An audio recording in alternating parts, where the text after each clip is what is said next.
Greetings swingers and welcome to episode 7 of the Electro Swing podcast, brought to you by Electro Swing Thing and hosted by me, Offbeat. This week I'm joined by Rich, aka Cat in the Hat, who in addition to being a long-standing artist in his own right, is also the fellow founder of Ragtime Records and Swingamajig, alongside Tom ESC, who I interviewed back in episode 2. Rich gives us his own unique perspectives on these two important pillars of the electro swing scene, some insights into his own personal musical journey and how that led to his trademark swing with the big bass sound, as well as a peek in some of his other musical projects. We also dive into a quickfire round which unearthed some unexpected answers, which became a bit of a theme with this interview. So sit back and enjoy episode 7 of the Electro Swing podcast with none other than Mr. Cat in the Hat. Welcome to the podcast. How we doing, mate? Thank you very much for joining us, man. Lovely to see you. Thanks for having us on the show, mate. First of all, then, for anyone who's listening who doesn't know, can you introduce yourself and tell us who you are and what you do? My name is Richard, aka Cat in the Hat, or Ciat in the H-Hat if you when you read it on a bit of paper. Anyway, Richard, Cat in the Hat. I also run Ragtime Records with Tom ESC and Duke Skellington. And I'm a director of Swingamajig Electro Swing Festival. So, moving on to your actual music, can you tell us a little bit about that? Describe your music in your own words. I like to call my music swing with a big bass sound. So it's loosely electro swing. I come from a bass music background, so there's a lot of heavy bass influence in my music. Over time, that has progressed and I have broadened my horizons. I like variety, so I don't like to find my music's confined to any one particular style. I'll make house music that's electro swing. I'll make drum and bass music that's electro swing. I'll make hip hop music that's electro swing. And anything else that fits into the melting pot.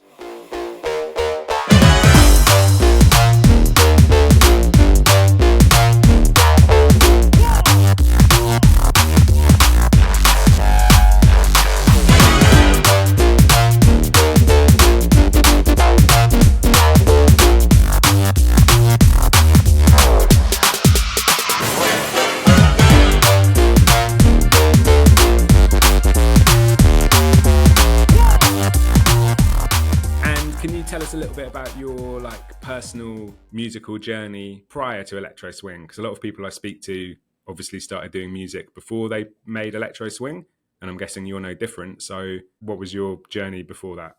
When I was a kid, I learned piano and guitar, and then I got into DJing.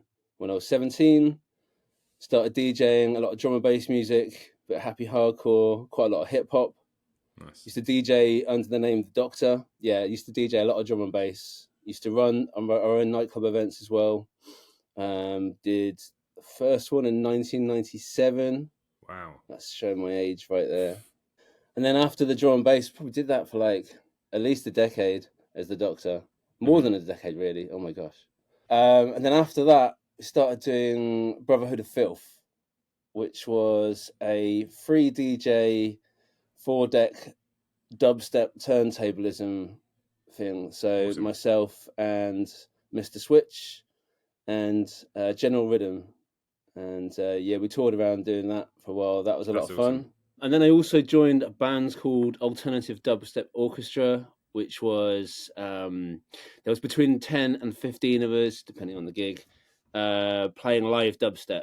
That was pretty cool. That was pretty unique.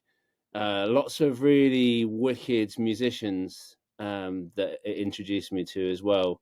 That formed my next part of my musical journey. Actually, during ADO, I got into the electro swing thing, which was perfect for me as a DJ, and that's when I really started upping my production game, and that's when we launched the label as well. Okay. And around that time, you've only got so much time, haven't you? So I realized that was what I wanted to do. So I kind of quit everything else and just focused on Cat in the Hat and Ragtime Records at that point. So awesome. And then the rest is history, as they say. So you're also one of the founding members of Ragtime Records. And I've interviewed Tom and I've interviewed Duke Skellington. So you're kind of completing the trilogy now. And I've asked some of these questions before. So apologies to people who have heard these questions already, but I suspect you're going to answer them slightly differently. And also not everyone's going to listen to all the episodes anyway. So My first question for you is Ragtime Records, from your angle, Cat in the Hat, how did that come about? All right, so it was after Electric Swing Circus and Cat in That Hat had been writing music, and we wanted to put the music out, and we were looking for a label, basically, and we found a label, and they wanted to put it out, but I just didn't really get the feeling that they were going to be doing loads of legwork, and they were just really, yeah, you can be on a label, but, and I had a few friends that, sorry, go on. Well, it's already like paid for itself asking this question to you, because Tom asked that, and when I was watching the interview back, I thought, why did I never ask if that was like a major label or not? So was that? It wasn't a major label, no, Okay. It wasn't a major label. Okay. If it was a major label, it might have been different. Do you know what I mean? Okay. But it wasn't. It was a relatively small label, Right. and I just didn't get the feeling that they were going to put much effort into it. So, and Tom had the same feeling, and I had a couple of other friends who had labels at the time, and they were like, "Just do it yourself, man. Just do it yourself." And I had another friend who was basically egging us on, and so we just like, let's just do it ourselves. You know, like put our music out, see what happens. And it's the other guys who had the label that they linked us with our distributor Cygnus. And yeah, we put out Gangster Swing EP first, and then the Penniless Optimist remixes, and then the ESC album.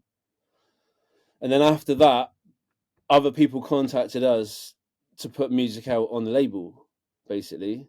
And it just seemed natural, and it seemed organic, and it seemed like a family, and it was great. So we just kept on doing it.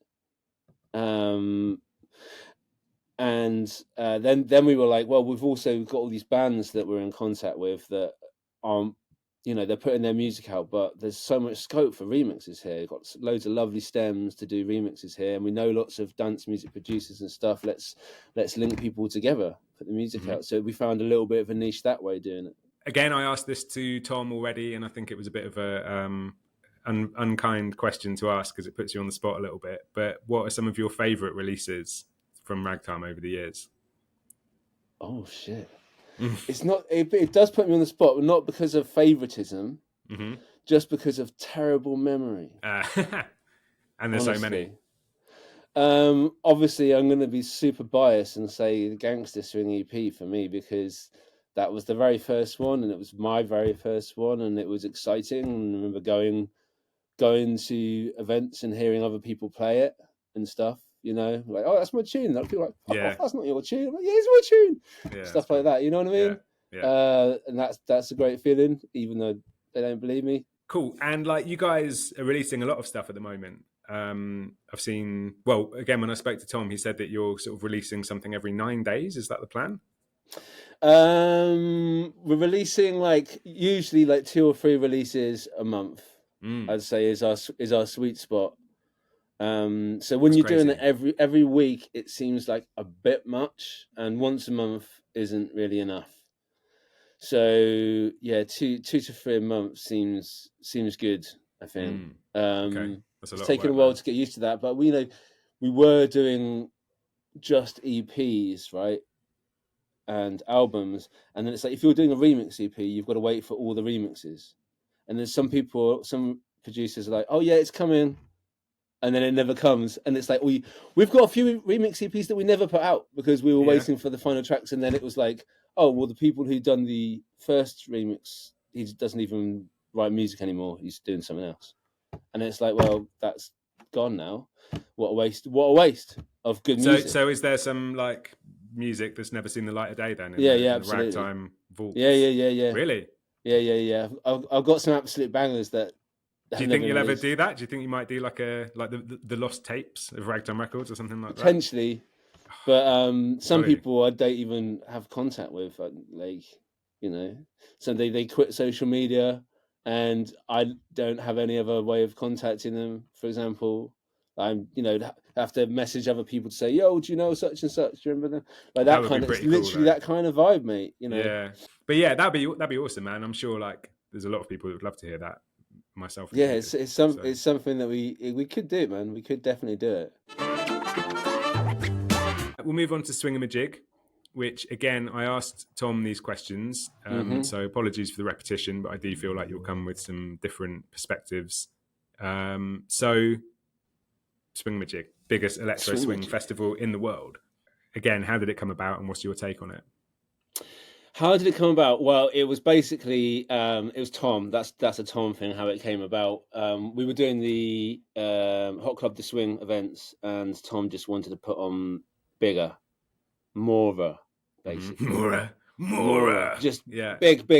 So he started doing that, and originally it was an Electric Swing Circus event. You know what I mean?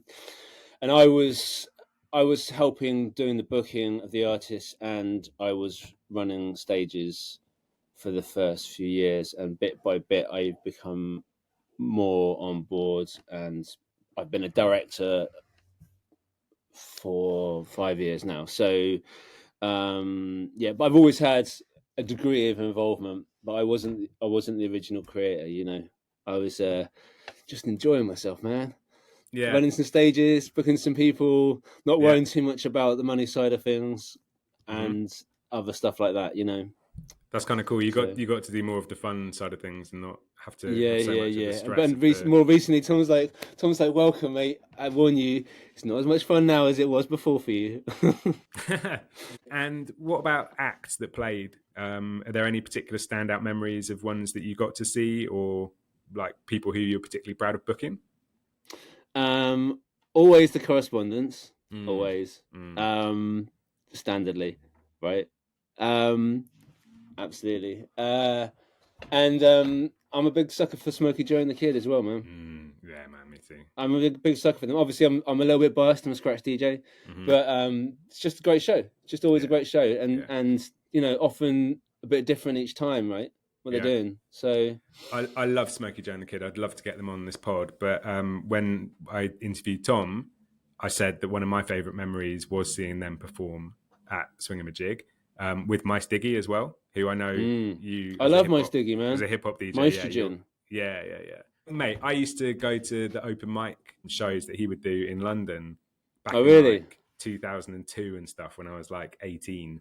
So I remember him when he was still Maestro, mate, before he was even Mice Diggy, and I had like my little Johnny Blaze hat that he signed that I used to wear everywhere.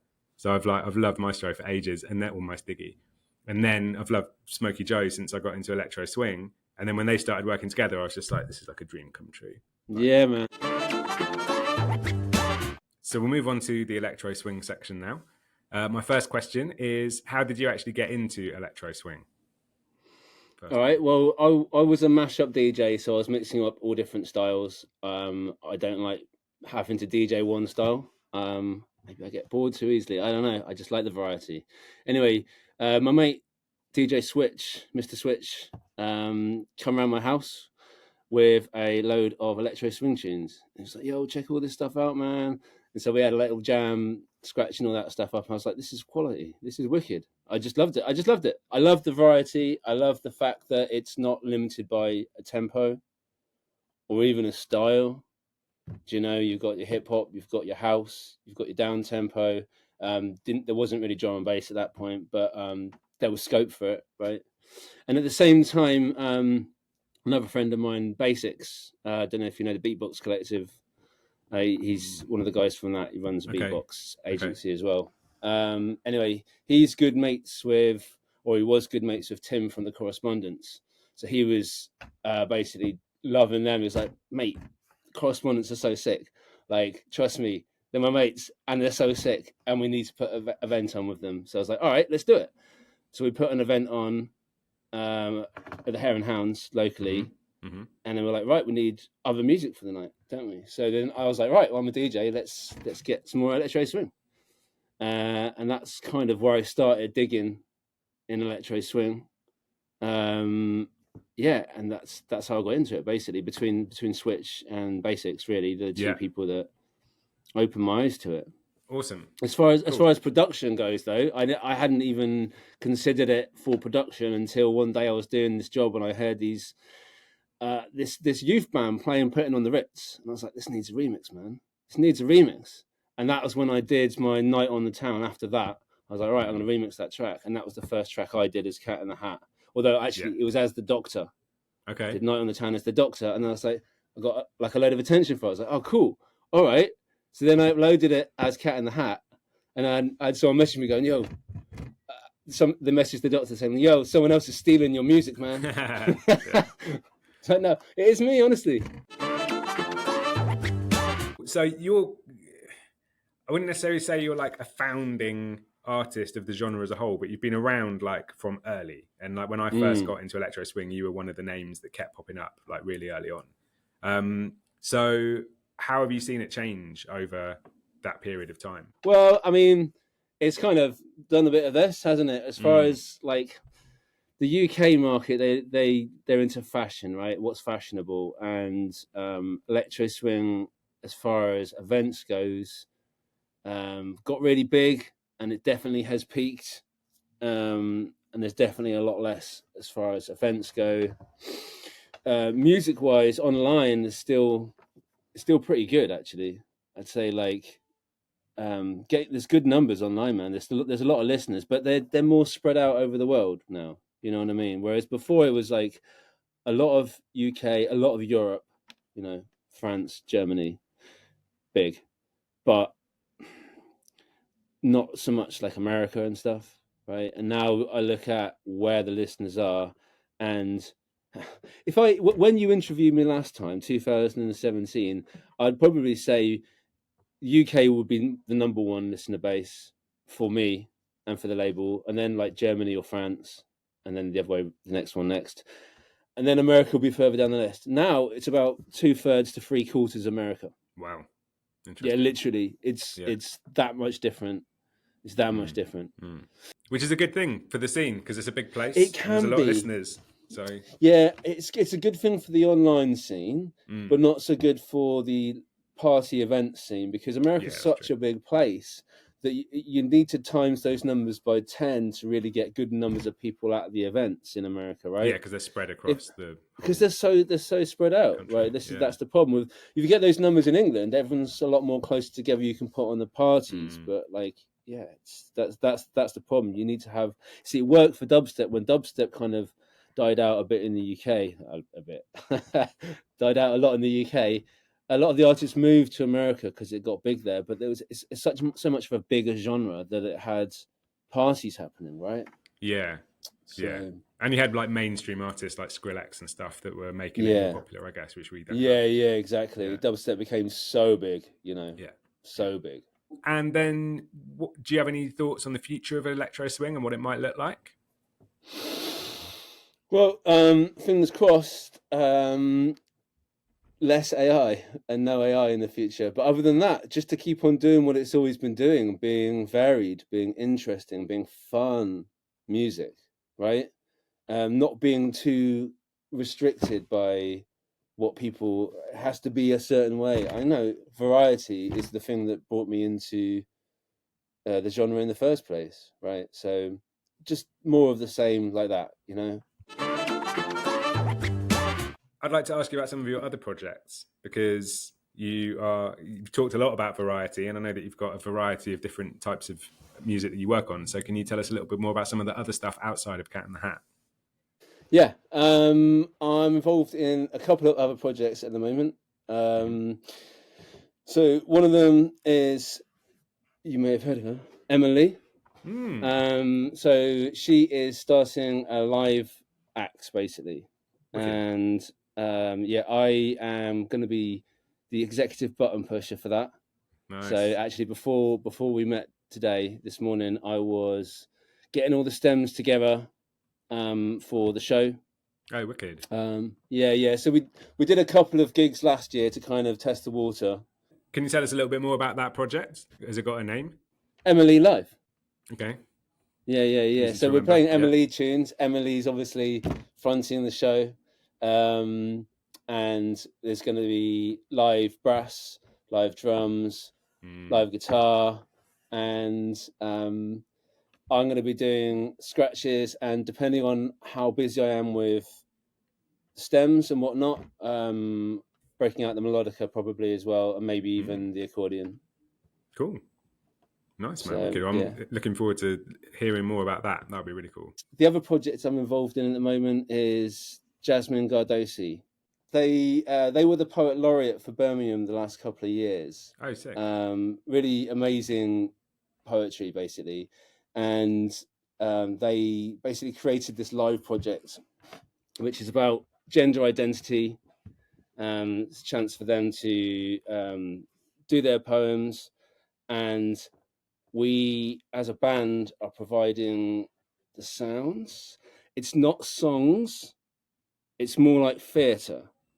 Okay. So there's some tracks that are songs, and then other tracks that are Jasmine talking to the musician and they're responding with their instruments, or other. There's a lot of interesting, groundbreaking, different things happening in the show that you can only really appreciate if you see it, because it's quite hard to explain. It's quite hard to even understand when I'm explaining it.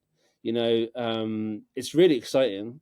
That sounds really interesting, though. More like an experience than it's definitely an experience. You go from like laughing to wanting to cry in quite a short amount of time, and back and forth because of the emotions that they bring out in it. And for me, it's really exciting because it's the first thing that project I've been involved in live where I'm actually playing live bass with Serum in the show. I've got a keyboard, I've got all the different effects mapped out and various different bass synths. And I scratch as well. So that's been a really exciting tour we did. We've been around the UK doing that one. Okay. And so currently people can find out more about that, like online. We can see footage and stuff. Yeah, there's bits of footage. We haven't actually put any music out there yet. There will be some soon, though. We've been working on putting some official tracks out. The more song-like tracks from the set. Yeah. Presumably the project has like social media accounts and stuff, right? Jasmine has social media accounts themselves. Yeah, cool. Yeah. So I can include those in the links for this. Yeah, there will be. Yeah, absolutely. There are clips of the performances online. Actually, yeah. Awesome. Sweet. I'm genuinely interested to see that myself as well. Yeah, no, it is cool. Really cool. Actually, it's been really fun being part of that one. Let's move on to the quickfire round, which I know you're interested in. Pew, pew, pew. Yeah. Blam, blam. Yeah, and all the gun sounds. So what is the one thing that you're most proud of in your career, either creatively or commercially? Creatively, probably the label, actually, to be honest with you. I wasn't, it was never a planned thing, really. I never went out to I'm going to be a label boss, but just, having it grow so much, organically, it's been amazing. Creatively, commercially, I think just, although it's not all the time, but supporting myself through my music. Yeah, mate, that's so big. It's a really great feeling because it's not easy. It's not an easy game. What is the biggest challenge that you've faced in your career? Probably learning to write music sober. So after getting sober, honestly, I used to be a complete wreckhead. And then when you get sober, like, writing music is quite difficult to get the patience, right? You know what I mean? To sit down and actually do it is actually quite difficult. I'd say that's been my biggest challenge. If there was ever a time that I was most likely to stop, was probably then, right? That's an unexpectedly deep answer I wasn't expecting. Well, why not? I'm not gonna hide it, and it's the truth. No, right? It's good. So, it's good, man. Yeah, no, thank you for sharing that. Yeah. Do you find when you weren't sober, did the creativity flow more freely, or was it that you just, I don't know, had more patience then, like you said? I guess like you wake up in the morning, you roll a spliff, you get on with work, and then it's the evening. Like, you've been there fiddling with tweaking knobs and dials and experimenting all day, And although that is great for creativity and you get some of your more out there, interesting, random thoughts on paper, so to speak, it's not as good for actual productivity. And since getting used to writing music sober, I can be so much more productive, and I can go out to do something and do it. Weed's great for creativity, but not so good for productivity, really. That's the way that I would boil it down if I had to do it in a succinct line. So if you could give yourself some advice, your younger self some advice, what would that be? Learn the circle of fifths, bruv. Yeah, seriously. So I used to play the piano when I was a kid, and it was really a case of like memorizing songs and, go and practice. Well, I'll practice if I have to. Just didn't really love it that much. And I wasn't really sure why, because I love music. I just didn't really feel the urge to. But it was only in 2017 when I started relearning the piano to improve my production skills. I came across the circle of fifths, and then all of a sudden it was like unlocking a key. It's like a key unlocking a door or a lock. Yeah. And all of a sudden I started seeing the patterns in music and the maths, and it just started making sense. And then, because of my weird divergent mind, the patterns and the maths excited me, and before I know it, I'm spending 1, 2, 3 hours a day playing keys, right? And that was the thing that really unlocks it for me, basically. Another interesting and unexpected answer, mate. Have you got any tracks that you wish got more love when they came out that you can tell us about now and people listening can go and stream? There's like one of my tracks in particular that didn't really get a lot of traction, but every time I DJ it out, it goes off. Smoke Out, it's called. Okay. It's off the Rags Rhythms Rollers EP. I think it might be the first track. I honestly don't know. Okay. Maybe. Smoke Out. Just goes off every time. If you could collaborate with any artist, dead or alive, who would that be? Probably another answer that you're not expecting. Dennis Brown. Okay. The Crown Prince of Reggae. Yeah, if you were to ask me what my favorite music was through my life, you probably would be quite surprised by the types of music. But Dennis Brown's probably one of my biggest artists that I've listened to over the years. Listened to him a hell of a lot. I love his voice. Awesome. Rest in peace. And the other one would be Joe Hisaishi, who's the guy who writes the Studio Ghibli music. Oh, cool. Yeah. So also not swingy at all in any way, shape or form, but obviously playing a lot of keys now. I love playing his music. Just if I was to be writing a different genre of music now that would allow me to express my creativity, it would probably be some kind of electronica with styles similar to what he does, but obviously he does make electronica, but with his kind of vibe. So what is something outside of music that your fans would be interested to learn about you that they may not already know? I am a trained toxicologist. Okay, which means? Exactly. Yeah. Study of poisons, toxicology. Oh, wow. Yeah. So most people don't know what a toxicologist is, so much so that it took me a while to stop saying I'm a toxicologist when I'm out in a club and people go, "Oh, what do you do?" I'm a toxicologist. It was only when someone turned around to me and went, "You're a bit egotistical, aren't you?" I'm like, "What do you mean?" "Well, you're saying you're a top psychologist." I'm like, "Oh, yeah." So people are probably not hearing what I'm saying. Yeah. Interpreting what they hear with words that they know. So I worked as a toxicologist for some years before I decided to go into events. Basically. Wow. That is so different, such different fields. It's very different, and I don't do anything about it now, and a lot of my knowledge is definitely gone. And some of it could come back, but I do have that analytical brain still.